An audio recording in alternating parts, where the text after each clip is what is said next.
Hi everyone, welcome to this tutorial, and in this video I will be showing you how you can create this one composition by blending two images together, right? So it's pretty easy to do, and let's dive right in. So what I have done is that I had already saved this kind of an image of an aerial view of an ocean with waves, right? So you can find similar photos in Google. So you can choose and save whichever photo you like best. So once you have opened that, I'm going to just double click on this and rename my layer to be ocean waves. Okay. I'm going to make a copy of this layer by clicking on Ctrl plus J, and then I'm going to go ahead and open my image of this lion is roaring.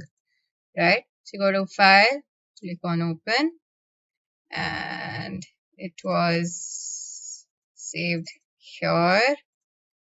It was this image right here. Okay. So before I move this image onto my document, I have to make sure that this layer is unlocked. So by default, it'll be locked. So you have to double click on this and just unlock it so that it becomes easier for you to just move this image like here and place it right here on this document. So I'm going to go ahead and close this one since I don't need it. And I'm going to rename layer 1 over here, this image with to lioness roaring. And I'm just going to decrease its opacity to 50%.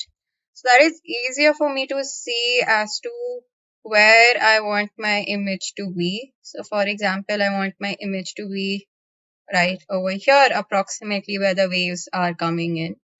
So I'm going to go ahead and increase its opacity back up like that. Okay. So once that's done, I'm going to apply a layer mask on my image right here on this lion is roaring image by clicking on this add layer mask tool like that. Okay.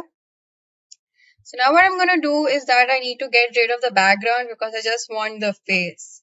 Right. So to do that, I'll make sure that that my layer mask has been activated. I'm going to go ahead to this brush tool right here, and I'm going to make sure that the foreground color over here is black, and I'm just going to increase my brush size by clicking on the bracket tool like this, and I'm just going to brush or paint like on the background. So as you can see that it gets removed like this. Okay. So just carefully remove the areas that you do not require like this. Okay. I'm going to zoom in on my layer, and I'm also just going to decrease the brush size a little like this, and then just carefully brush it around the head like this.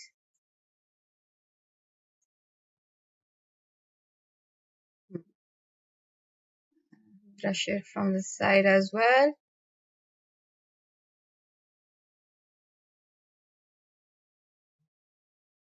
And okay, this looks pretty neat now.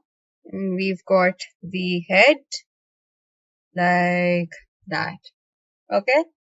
So once that's done, I'm going to go over here to my adjustments panel, this one, and I'm going to click on hue and saturation first, and I'm going to make certain changes. But first I'm going to check mark this option which says colorize, and I'm going to add certain values in the hue, saturation and lightness. Okay. So I let the lightness be 0. And over here in the saturation, I'm going to give the value of 17. And in the hue, I'm going to give the value of 196. Okay. That's done, and I can close, and I've closed it.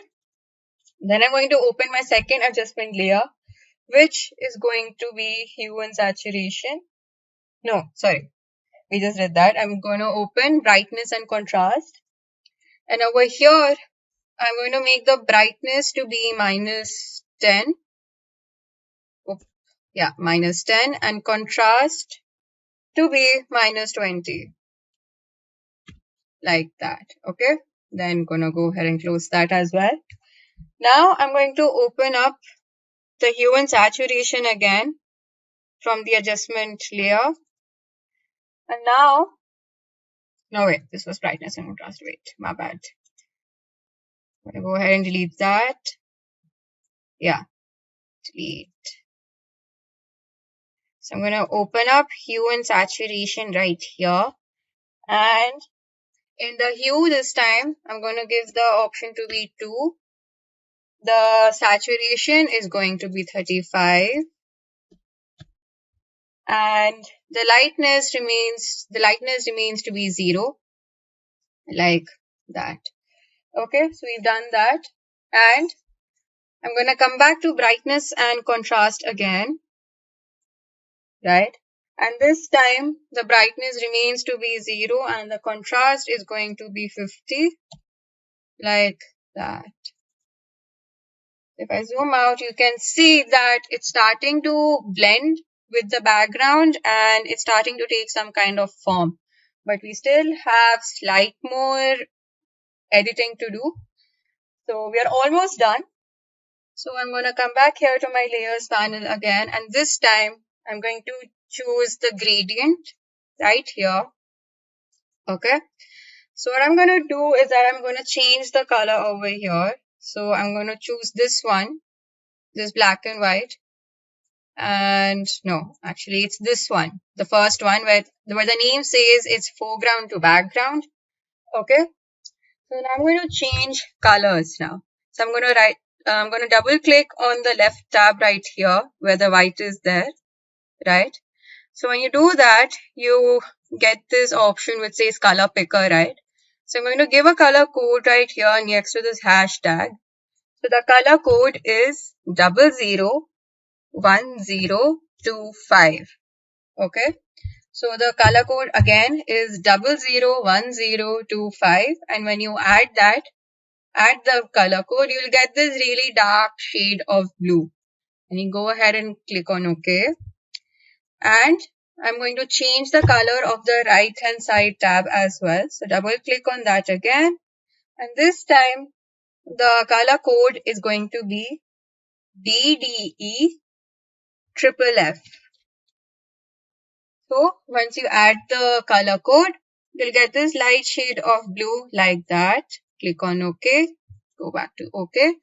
So I'm going to make slight changes over here as well. So the style is going to remain the same to be linear, and the angle over here, instead of 90, it's going to be 0 degrees. Click on OK. Now I'm going to change the blending mode as well from normal to soft light, and I'm going to change the opacity of the gradient from 100% to 60%, like that. Okay. So now you can see that it's starting to look a lot better. So just one last thing that we have to do is that I'm going to make sure that my gradient fill is selected. I'm going to click on select shift, and I'm going to select this ocean waves copy as well. So when you do that, you'll see that all the layers in between get selected, and I'm going to group them together, right? So in order to do that, I'll be clicking on Ctrl+G, and as you can see, it gets grouped, right? So then what I'm going to do is that I'm going to duplicate group 1 again. So to do that, I'll be clicking on Ctrl+J, like that. And then I'm going to right click on my group 1 copy like this. And I'll select this option right here which says merge group. So when you do that, you get this image right here. Okay. So what I'm going to do is that I'll be using this burn tool right here, which is right underneath the dodge tool. So this dodge tool looks like a lollipop / magnifying tool. So if you click on this, you'll get the burn tool right here, the second option, which is of a hand. right?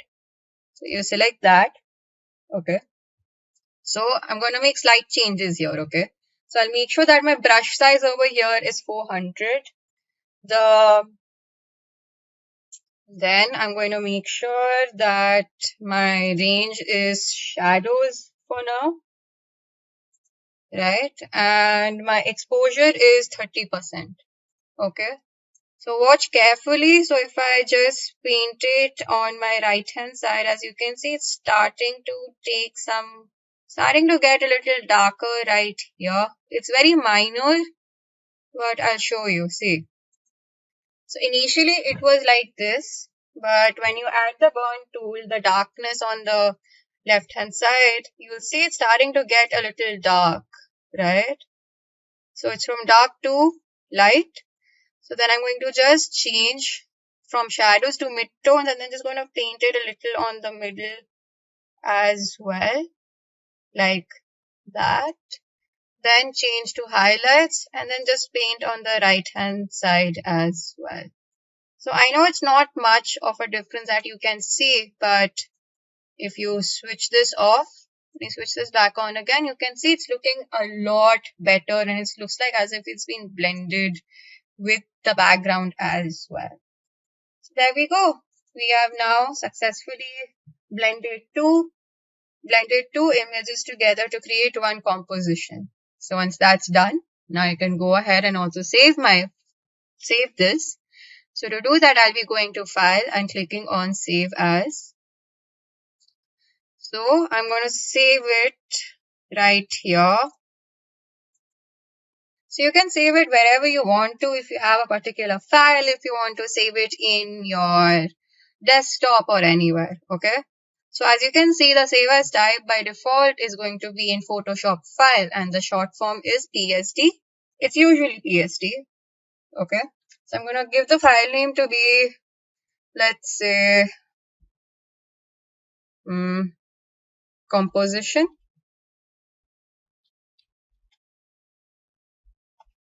And two images. You can give any file name as you wish. And I'm going to go ahead and click on save and OK.